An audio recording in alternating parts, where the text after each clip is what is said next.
ओम श्री गणगणपति नमः। श्री गणेश की वंदना कर दिन के स्वामी भोलेनाथ, सोमनाथ तथा चंद्रदेव की आराधना कर, इष्ट देव का ध्यान धर, गुरुजनों को नमन कर, अभिनंदन करते हैं आपका वरुण एस्ट्रो द्वारा में और वरुण एस्ट्रो द्वारा प्रस्तुत आज के दैनिक पंचांग में। यह नित्य के भांति 5 भागों में प्रस्तुत होता है और आपके सुझाव के अनुसार ही पहले भाग का लघु रूप अलग से प्रस्तुत हम नित्य करते आ रहे हैं। आपका जो सुझाव है वह बराबर सुझाव का इंतजार भी रहता है, बराबर उसका हम विवेचना करते हैं और आवश्यक उसमें सुधार लाने की कोशिश करते हैं अपनी प्रस्तुति में। आपका सुझाव बहुत महत्वपूर्ण रहता है। धन्यवाद, नमन आपको कि आप हमारे प्रस्तुति को देखते हैं, साथ ही साथ सुझाव भी देते हैं। तो पंचांग के तरफ चलने के पूर्व हम ये बताते चले कि वरुण स्टोर द्वारा प्रस्तुत कुछ विशेष प्रस्तुतियां भी हैं जो कि हम इस प्रस्तुति में भी जिक्र करेंगे। उसे जरूर देखें और साझा करें अपने मित्रों, परिजनों और शुभेच्छुओं के बीच, ताकि आप सबके जीवन में शुभता ही शुभता हो और अशुभता का नामो निशान न हो, नगण्य रूप में हो। पंचांग लाने के पीछे, हमने अपने पंचांग पर मेहनत करने के पीछे मेरा उद्देश्य आप सबको पंचांग की उपयोगिता से अवगत कराना है और पंचांग का अनुसरण करके आपके जीवन में समृद्धि लाना है। तो सामान्य भाषा में जब हम पंचांग, जब भी शब्द का प्रयोग करते हैं तो हमारा ध्यान पंचांग द्वारा प्रस्तुत शुभ और अशुभ मुहूर्त पर ही जाता है और यहीं तक सीमित रहता है। किंतु पंचांग कहीं इससे बढ़कर है।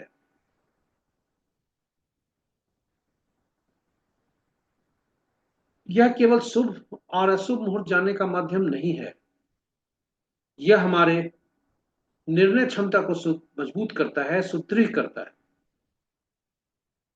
पंचांग प्रकृति और ब्रह्मांड की ऊर्जा के साथ संतुलन स्थापित करने में सहायक होता है और जिसके फलस्वरूप हमारे जीवन में शांति, समृद्धि और सकारात्मकता का संचार होता है। चूंकि पंचांग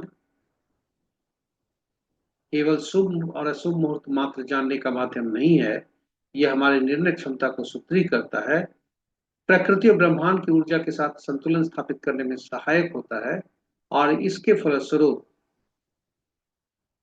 हमारे जीवन में शांति, समृद्धि और सकारात्मकता का संचार होता है। अतः पंचांग का अनुसरण करके हम अपने जीवन को अधिक सफल और समृद्ध बना सकते हैं। तो ये इस अतएव हमें पंचांग का अनुसरण अवश्य करना चाहिए और यही वजह है कि आपके जीवन में शांति, समृद्धि और सकारात्मकता का संचार हो, आप अपने जीवन को अधिक सफल और समृद्ध बना सकें। इस हेतु, इसी उद्देश्य से हम नित्य मेहनत कर पंचांग के डेटा को संकलन करते हैं और आप तक पहुंचाने का प्रयास करते हैं। धन्यवाद देते हैं हम अपने दर्शकों को कि वे अपने मित्रों, परिजनों और स्वजनों के बीच में, शुभेच्छुओं के बीच में साझा भी कर इसकी उपयोगिता बढ़ा रहे हैं। और मैं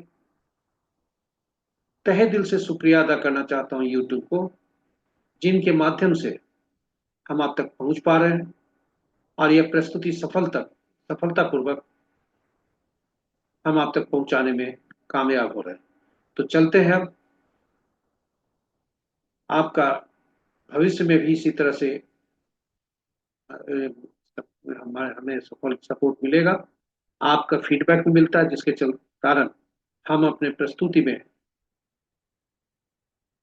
बीच बीच में कुछ बदलाव लाते हैं।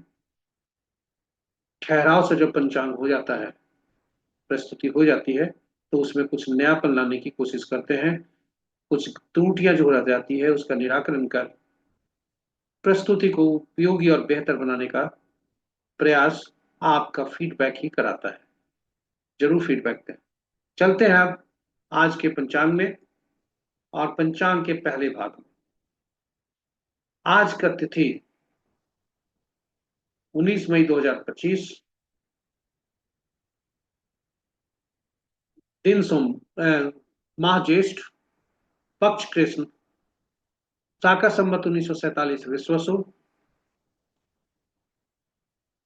विक्रम संवत 2082 कलायुक्त, और कलयुग का 5126वां वर्ष। सूर्योदय 5:02 पर, सूर्यास्त 6:30 पर, sunrise at 5:02 AM, sunset at 6:30 PM।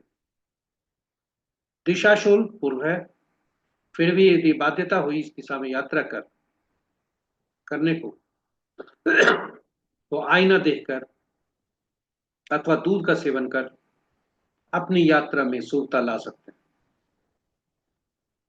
पंचांग के पांचों अंक इस प्रकार: वार सोमवार, तिथि प्रातः 6:11 तक खष्टी, और उसके बाद सप्तमी। नक्षत्र संध्या 7:29 तक श्रवण, उसके बाद धनिष्ठा। योग प्रातः 5:53 तक शुक्ल, और तत्पश्चात ब्रह्म। दोनों योग शुभ हैं। करण प्रातः 6:11 तक वनिज, और तत्पश्चात 6:05 तक भद्रा, विष्टिभद्रा, और उस तत्पश्चात भव। तो ये रहे हमारे पंचांग के पांचों अंक। आज सोमवार है। प्रतिदिन हम भोलेनाथ का नमन करते हैं और उनका वास देखते हैं। आज चलते हैं भोलेनाथ का वास कहाँ है। तो दिन सोमवार अवश्य है, किंतु जब तक षष्ठी है, यानी प्रातः 6:11 तक, तब तक वे भोजन स्थल पर हैं, और तत्पश्चात सप्तमी आरंभ होने के पश्चात विश्व उनका वास शमशान पर है। दोनों शुभ नहीं है। भोलेनाथ को एक बार फिर नमन करते हुए जय भोलेनाथ। चलते हैं महत्वपूर्ण मुहूर्त के शुभ मुहूर्त में। अभिजीत मुहूर्त दिन के 11:19 से 12:13 दिन तक। अमृत काल प्रातः 8:49 से 10:28 तक। सर्वार्थ सिद्धि योग प्रातः 5:02 से 7:29 तक। अमृत काल अमृत सिद्धि योग आज नहीं है। रवि योग प्रातः 5:02 से रात्रि के 7:29 तक। विजय मुहूर्त 2:01 से 2:55 तक। गोधूली बेला संध्या 6:29 से 6:50 तक। निशिता मुहूर्त देर रात्रि 11:25 से मध्य रात्रि 0:07 तक। रात्रि में किए जाने वाले पूजा पाठ, जब तक साधना तंत्र मंत्र आदि के लिए निशिता मुहूर्त श्रेष्ठ हुआ करते हैं। तो ये रहे हमारे शुभ मुहूर्त। अशुभ मुहूर्त में राहु काल प्रातः 6:43 से 8:24 तक। गुलिक काल अपराह्न 1:27 से अपराह्न के 3:08 तक। यमगंड दिन के 10:15 से दिन के ही 11:46 तक। और वर्ज मुहूर्त देर रात्रि 11:30 से 1:06 तक। और भद्रा प्रातः 6:11 से संध्या 6:05। भद्रा का वास आज पाताल में है, जो कि शुभ नहीं है। तो ये रहे हमारे अशुभ मुहूर्त। राहु काल पर हमने वीकली कैलेंडर डाला है, जो कब राहु काल में क्या वर्जित है और राहु काल ज्यादा पीड़ा कब देता है? कब राहु काल का असर नहीं होता है? आदि आदि, उस पर एक अलग वीडियो डाला है। भद्रा पर भी, भद्रा कब लगता है, क्यों लगता है, कब भद्रा शुभ होता है, उस पर भी एक हमने अलग वीडियो डाला है, जरूर देखें उसको। तो चलते हैं महत्वपूर्ण मुहूर्त को समाप्त कर ग्रहों के गोचर स्थिति पर। सूर्य देव वृषभ राशि में है, चंद्रदेव मकर राशि में आ चुके हैं, मंगल देव कर्क नीच राशि में है, बुध देव मेष राशि में ही है, बृहस्पति देव मिथुन में, शुक्र देव मीन राशि में, शनि देव मीन में, राहु देव अपना राशि परिवर्तन कर चुके हैं आंशिक रूप से, ये कुंभ में आ चुके हैं, और केतु देव सिंह राशि में आ चुके हैं, बुध देव अस्त चल रहे हैं। तो ये रहे ग्रहों की आकाशीय स्थिति। मित्र राशि में 2 ग्रह, शत्रु राशि में 3 ग्रह और सम राशि में 4 ग्रह हैं। कोई भी ग्रह का राशि परिवर्तन नहीं है। इस प्रकार बृहस्पति के राशि में 2 ग्रह, शनि के राशि में 2 ग्रह, और से सभी राशियों के ग्रह में एक एक ग्रह, सभी ग्रहों की राशियों में एक एक ग्रह। तो ये रहे राशि के अनुसार। नक्षत्र के अनुसार कैसा फल है, ग्रहों का नक्षत्र के साथ संबंध यदि देखें तो आज लगभग सभी ग्रह अपना नक्षत्र का पद परिवर्तन किए हैं। चंद्रदेव के नक्षत्र परिवर्तन किए हैं, जो अपने स्व नक्षत्र में ही आ चुके हैं। और इस प्रकार मित्र नक्षत्र में 4 ग्रह, शत्रु नक्षत्र में 2 ग्रह और स्व नक्षत्र में 3 ग्रह।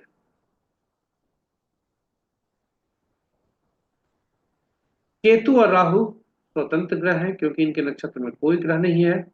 और बुध और शुक्र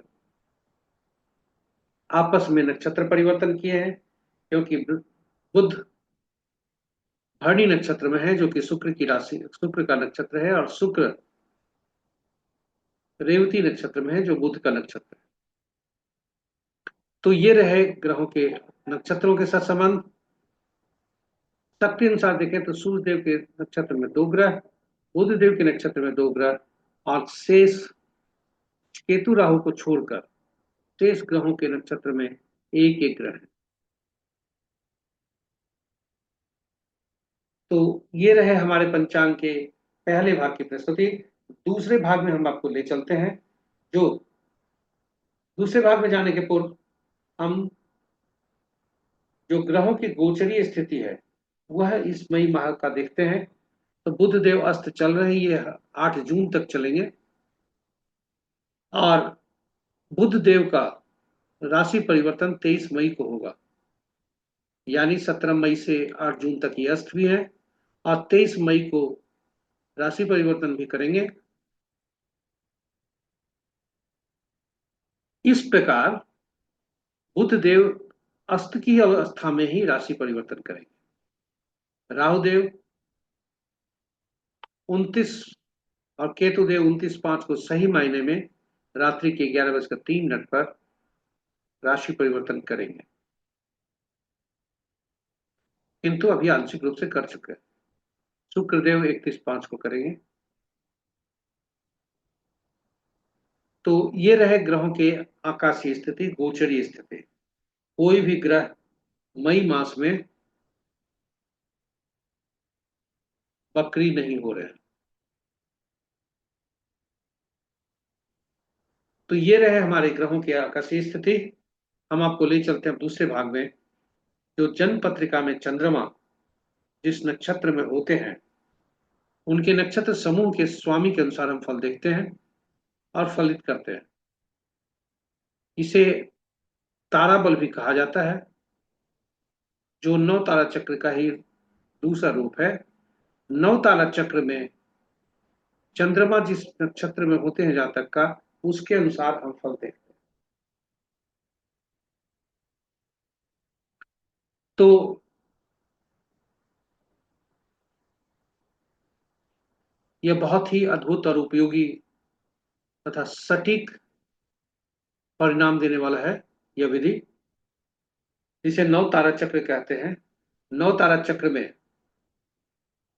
और तारा बल में केवल इतना ही अंतर है कि नव तारा चक्र जातक के जीवन के परिप्रेक्ष्य में हम देखते हैं। यानी जीवन में किस किस महादशा दशा महादशा गोचरीय स्थिति में सुफल होंगे, या कहाँ परेशानी हो सकती है, चैलेंजिंग कहाँ हो सकता है। साथ ही रिश्ते नाते, पार्टनरशिप आदि के लिए भी हम इस नवतारा चक्र को देखते हैं, ताकि हम अग्रिम सूचना प्राप्त हो सके हमको कि कौन व्यक्ति हमारे लिए सपोर्टिव हो सकता है, मददगार हो सकता है, कौन व्यक्ति हमारे लिए जब भी मदद करने आएगा तो पीड़ा उसके साथ आएगी। तो ये ग्रहों के आकाशीय स्थिति पर हम देखते हैं, नक्षत्रों की आकाशीय स्थिति पर देखते हैं। और चूंकि चंद्रमा, सॉरी, नक्षत्र 27 होते हैं और 27 नक्षत्र विभिन्न 27 फल देते हैं, और इसकी उपयोगिता जो ताराबल और नवतारा चक्र की उपयोगिता है काफी अधिक है। अतएव हमने इसका वीडियो अलग से डाला है, और आपको सुझाव आया था कि इस पर एक प्रैक्टिकल वीडियो भी डाला जाए, तो वह भी हमने डाला था। भगवान राम, सीता तथा हनुमान का संबंध नवतारा चक्र से कैसे सटीक निकला, यह भी आप उस पोस्ट में देख सकते हैं।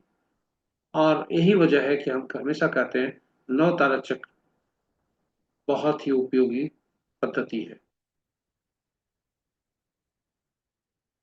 तो संक्षिप्त में बता दें कि कुल 27 नक्षत्र होते हैं। 27 नक्षत्र में कि 27 नक्षत्र की क्रम संख्या जो होती है 1 से 27 तक, वो निर्धारित होती है। ग्रह 9 होते हैं, और 9 ग्रह क्रमानुसार इस प्रकार होते हैं, जो महादशा के अनुसार होते हैं। केतु, शुक्र, सूर्य, चंद्रमा, मंगल,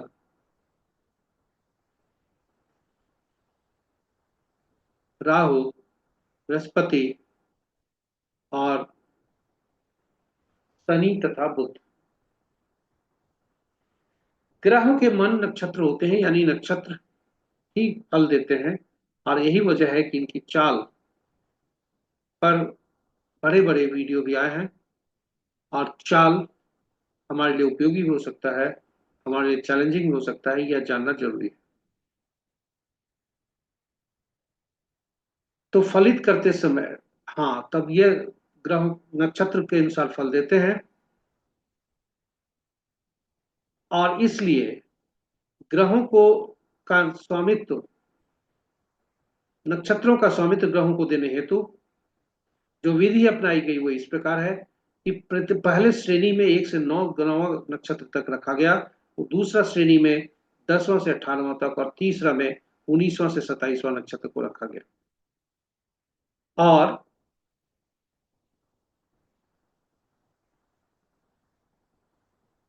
पहला, 10वां और 19वां नक्षत्र जो हुए, हर श्रेणी में से पहला, हर ग्रुप में से कहिए, श्रेणी में से कहिए, पहला जो नक्षत्र हुआ, वो हुआ अश्विनी, माघ और मूला, जिनका क्रमांक कम क्रमांक क्रमशः पहला, 10वां और 19वां है। इसका स्वामित्व तो पहला ग्रह को गया केतु देव को। और इसी प्रकार यदि हम कहें तो तीसरा जो नक्षत्र बने, तीसरा, उसके बाद 12वां और 21वां, ये नक्षत्र क्रमशः कृतिका, उत्तरा, फाल्गुनी, उत्तराषाढ़ा बने। इनका स्वामित्व तीसरा ग्रह सूर्य देव को दिया गया, और इसी क्रम में चलते हुए अंतिम में 9वां, 18वां, 27वां ग्रह को, नक्षत्र का ग्रह स्वामित्व बुध देव को दिया गया, जो कि सबसे अंतिम पादान पर आते हैं। अब इससे भी ज्यादा महत्वपूर्ण यह है कि हम फलित कैसे करते हैं। तो फलित करने हेतु जातक का जन्म पत्रिका में चंद्रमा जिस नक्षत्र में हो,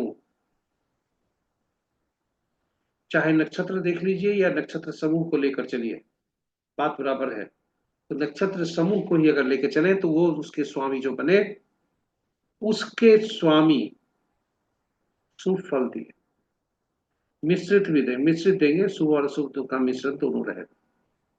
ये जन्म नक्षत्र कहलाया, जन्म नक्षत्र स्वामी कहलाया, केतु देव, जो भी ग्रह बने। और वहां से गणना आरंभ की जाती है।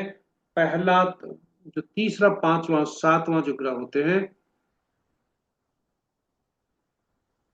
वे विपत, प्रत्ययी और नैधन्य हुआ करते हैं, जिससे अशुभता ज्यादा होती है, खतरा ज्यादा होती है, अति पीड़ा भी होती है, बाधा कार्य में बाधा भी होता है और अति पीड़ा भी हुआ करती है। तो इन शब्दों के साथ हम आपको आज का पंचांग के समक्ष दिखाते हैं कि आज का चंद्रमा कहाँ पर गोचर कर रहे हैं और उसके अनुसार कैसा फल होने की संभावना। तो रात्रि 7:29 तक चंद्रमा अपने ही नक्षत्र श्रवणा में है और उसके पश्चात श्रविष्ठा नक्षत्र में जाएंगे, जो कि मंगल का नक्षत्र है।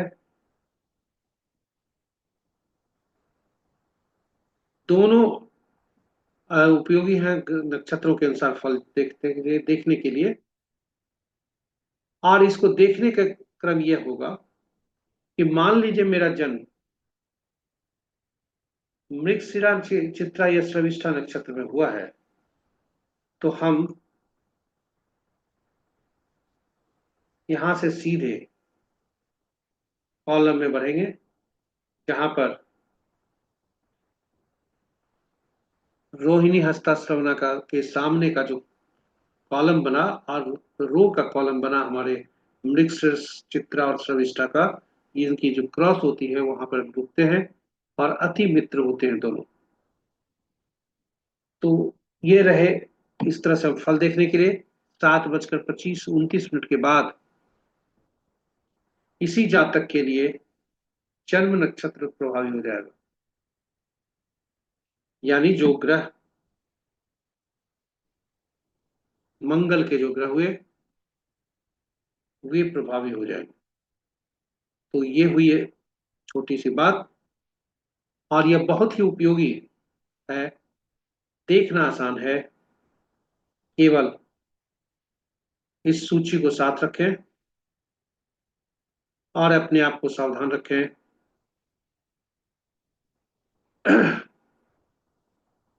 ईश्वर आपकी मदद करेंगे। और यह जो प्रस्तुति है नवतारा चक्र पर, इसकी उपयोगिता को देखते हुए हमने नवतारा चक्र का जो पद्धति है इसका एक वीडियो डाला है, जो इसे कहते हैं अद्भुत पद्धति। और साथ ही साथ आपके सुझाव के अनुरूप फिर उस पर प्रैक्टिकल वीडियो भी कहा गया डालने के लिए, तो मैं उन्हें हमने उस पर भी डाला। जरूर देखिए, उससे लाभान्वित होइए, अपने जीवन को में समृद्धिशाली समृद्ध जीवन को समृद्ध और सफल बनाए पंचांग का उपयोग कर। तो चलिए हम अगली प्रस्तुति में चलते हैं।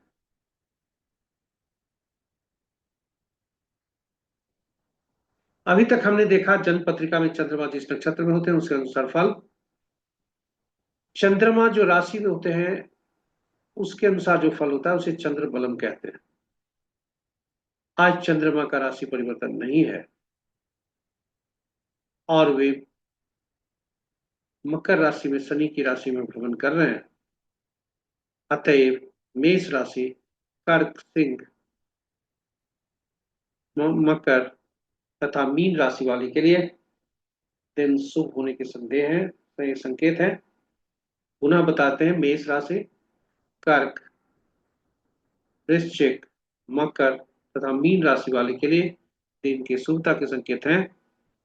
और चूंकि आज राशि परिवर्तन नहीं है, इसलिए यह यही फल होगा। मिथुन, तुला तथा कुंभ राशि वाले के लिए थोड़ा चैलेंजिंग है। और वृषभ, कन्या तथा धनु राशि वाले अपने इष्ट देव का ध्यान धरें, ताकि आपके जीवन में अशुभता न होकर शुभता ही शुभता हो। इन्हीं शब्दों के साथ हम तीसरे भाग में चलते हैं, जो शुभ और अशुभ काल दर्शाता है, मुहूर्त दर्शाता है।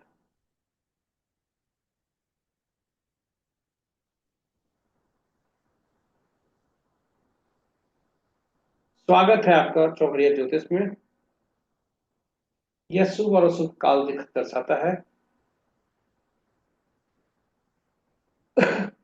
यह वह अवधि दर्शाता है जहां हमारे लिए शुभ मुहूर्त हो, और किसी भी शुभ कार्य को करने के लिए इसका उपयोग किया जाता है। चाहे वह पूजा पाठ हो या नया काम हम शुरू करने जा रहे हैं, तब भी इस मुहूर्त को देखा जा सकता है। यदि कोई जातक किसी मुहूर्त को नहीं देख पाया किसी कारणवश, तो कम से कम अपने कार्य में शुभता बनाए रखने के लिए चौघड़िया जरूर देखना चाहिए। और चौघड़िया की उपयोगिता ज्यादा है, बहुत ज्यादा है। अतएव हमने हिंदी और अंग्रेजी में चौघड़िया पर अलग प्रस्तुति डाली है। इसका नाम है हिंदी में चौघड़िया की उपयोगिता, और अंग्रेजी में यूटिलिटी ऑफ चौघड़िया।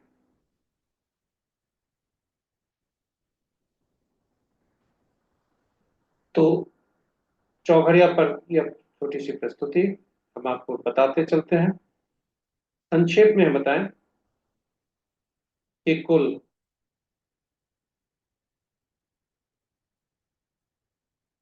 8 चौघड़िया दिन के और 8 चौघड़िया रात के हुआ करते हैं। और यह चौघड़िया साप्ताहिक दिनों से संबंध रखने के लिए इन्हें 7 ही चौघड़िया का नामकरण हुआ। और 8वां चौघड़िया जो होता है, पहला चौघड़िया का ही पुनरावृत्ति होती है। यानी आदि में जो चौघड़िया है, चाहे दिन का या रात का, सूर्योदय के समय और सूर्यास्त के समय जो आरंभिक चौघड़िया है, वह उसी की पुनरावृत्ति होती है।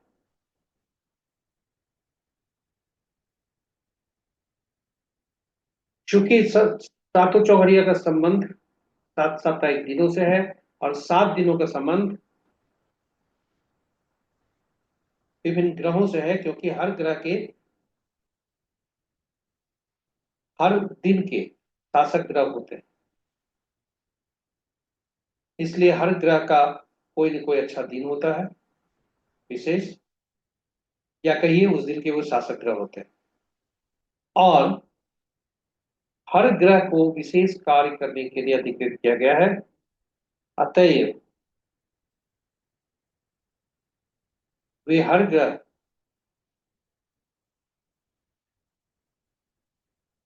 विशेष कार्य के लिए को उसमें शुभता लाते हैं, और इस तरह से हर चौघड़िया विशेष कार्य करने के लिए उपयुक्त हुआ करते हैं।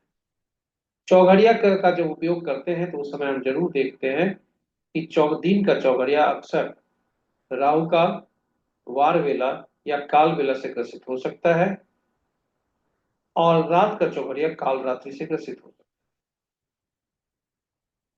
है। इसमें राहु काल ज्यादा शुभकारी हुआ करता है। तो जब भी हम देखें, तो यदि कोई भी अशुभता से अधिव्याप्त अवधि है, कोई चौघड़िया अशुभता से अधिव्याप्त हो, तो उस चौघड़िया का त्याग कर देना चाहिए, ताकि हमारे जीवन में शुभता बनी रहे, अशुभता नगण्य। आज का ही चौघड़िया देखते हैं।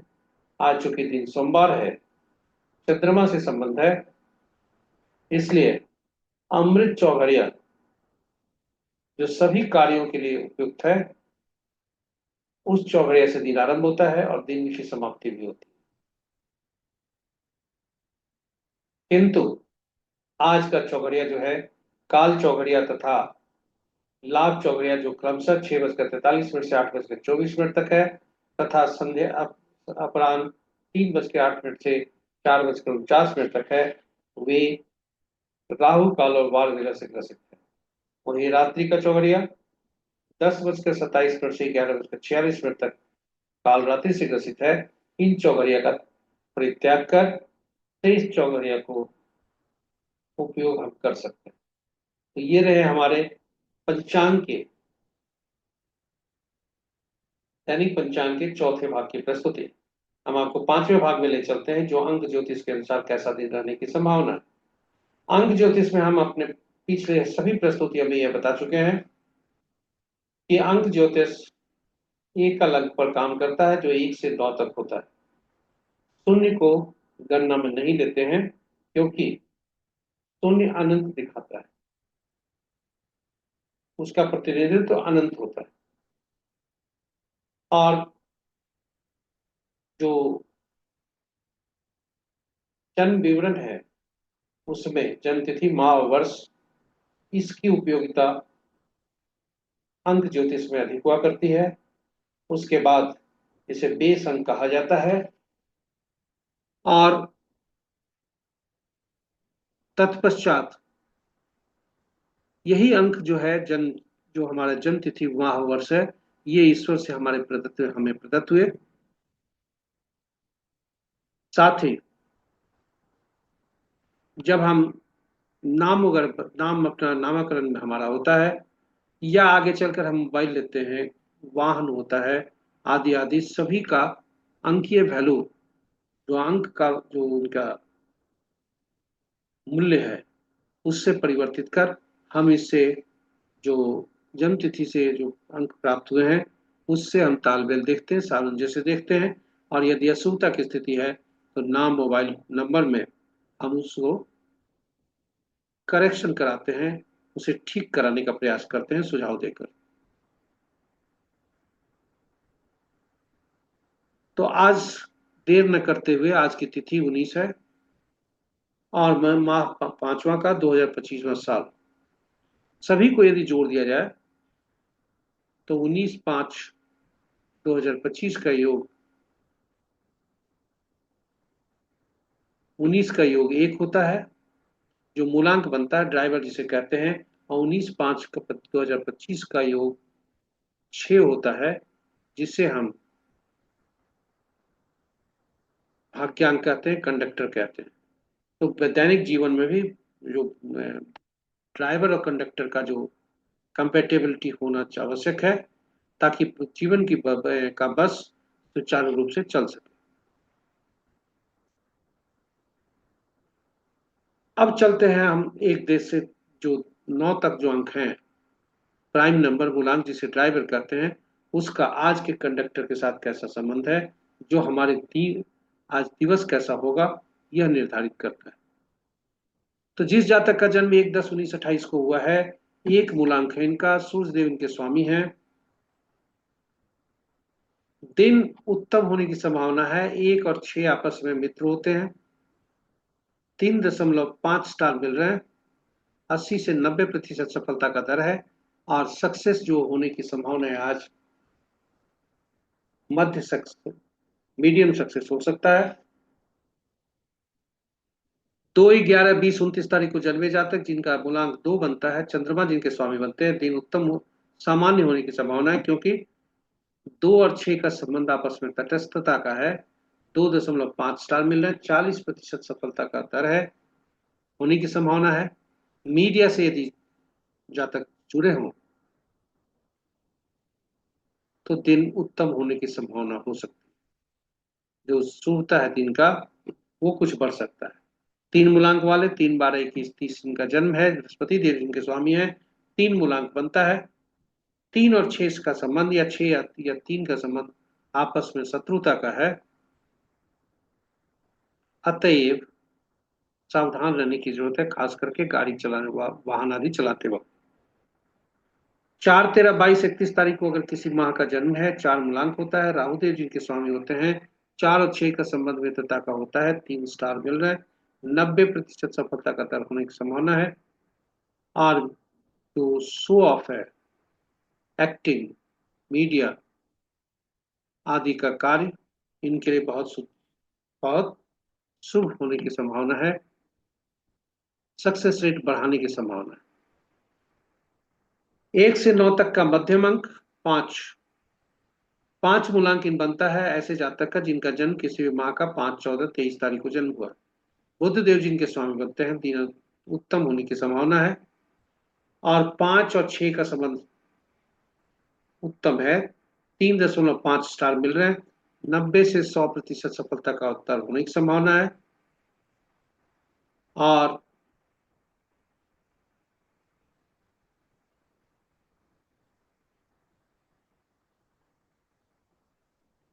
दिन उत्तम होने की संभावना है। 90 से 100% सफलता का संभावना है, संकेत मिल रहे हैं। और 5 और 6 का संबंध मित्रता का है। यदि ये जातक शिक्षा लाइन में जुड़े हों तो इनका जो सफलता का दर है वो आज बढ़ सकता है। 6 मूलांक वाले जिनका जन्म तिथि किसी भी माह का 6, 15, 24 को होता है, वह है शुक्रदेव जिनके स्वामी हैं। दिन उत्तम होने की संभावना है। 6 और 6 का संबंध मित्रता का है। 4 स्टार मिल रहे हैं। 70% सफलता का दर होने की संभावना है। सुपर सक्सेस आज का दिन है। 7 मूलांक वाले जिनका जन्म तिथि किसी भी माह का जब 7, 16, 25 तारीख को हुआ है, केतु देव जिनके स्वामी बनते हैं, दिन उत्तम होने की संभावना है। और 7 और 6 का संबंध मित्रता का है। 80 से 100% सफलता का दर होने की संभावना है। यदि जातक स्पोर्ट्स एक्टिविटी से संबद्ध है तो सक्सेस रेट इसे बढ़ सकती है। 8 मूलांक वाले 8, 17, 26 तारीख जिनका जन्म है, 8 मूलांक बनता है। शनि देव जिनके स्वामी बनते हैं, 8 और 6 का संबंध मित्रता का है। 3 स्टार मिल रहे हैं। 80 से 90% सफलता का दर होने की संभावना है। और शनि देव लॉ, मीडिया आदि को, लॉ को ज्यादा संबोधित करते हैं। मीडिया जो है वह शुक्र संबोधित करता है। तो अतएव लॉ या मीडिया से संबंध रखने वाले जातक का सफलता का दर बढ़ सकता है। 9, 18, 27 तारीख को जिनका जन्म है, 9 मूलांक होता है। मंगल देव जिनके स्वामी होते हैं, मंगल और 9 और 6 का संबंध शत्रुता का है। 3 स्टार अवश्य मिल रहे हैं, लेकिन सफलता का दर 30% ही है। किंतु जातक मीडिया से यदि संबंध रखता है तो सफलता का दर बढ़ सकता है। हाँ, कंट्रोवर्सी से दूर रहें। आज के दिन 9 मूलांक वाले। तो ये रहा आज का दैनिक पंचांग के 5वें भाग की प्रस्तुति। धन्यवाद आपको हमसे बने रहने के लिए और प्रस्तुति को सुनने के लिए। इस प्रस्तुति के साथ हम यहाँ पर समापन करते हैं। बताते चलें कि हम आपका आप तक हम यह प्रस्तुति YouTube के माध्यम से पहुंचा पाए। दृक पंचांग से डेटा लिए गए थे, छवि गूगल से ली गई थी और YouTube के माध्यम से हम आप तक पहुंचा पा रहे हैं। यदि आप पहली बार हमारी प्रस्तुति को देख रहे हैं तो आपसे आग्रह है कि इसे सब्सक्राइब जरूर करें और नोटिफिकेशन बटन को दबा दें, ताकि आपको हमारे हर पोस्ट की सूचना मिल सके और आप ज्यादा से ज्यादा लाभकारी हो सकें। इन्हीं शब्दों के साथ हम आगे बढ़े, प्रस्तुति को समाप्त करें। आपसे आग्रह है कि इसे इसकी उपयोगिता बढ़ाने हेतु अपने मित्रजन और परिजन तथा शुभेच्छु के जीवन को समृद्ध और सफल बनाने हेतु उनसे साझा जरूर करें, ताकि वे भी पंचांग का अनुसरण कर अपने जीवन में शुभता और समृद्धि तथा खुशहाली ला सकते हैं। इन्हीं शब्दों के साथ हम आज विदा लेते हैं आपको। कल फिर आपसे पुनः मुलाकात होगी। तब तक के लिए आपका दिन अति शुभ हो। जय हिंद।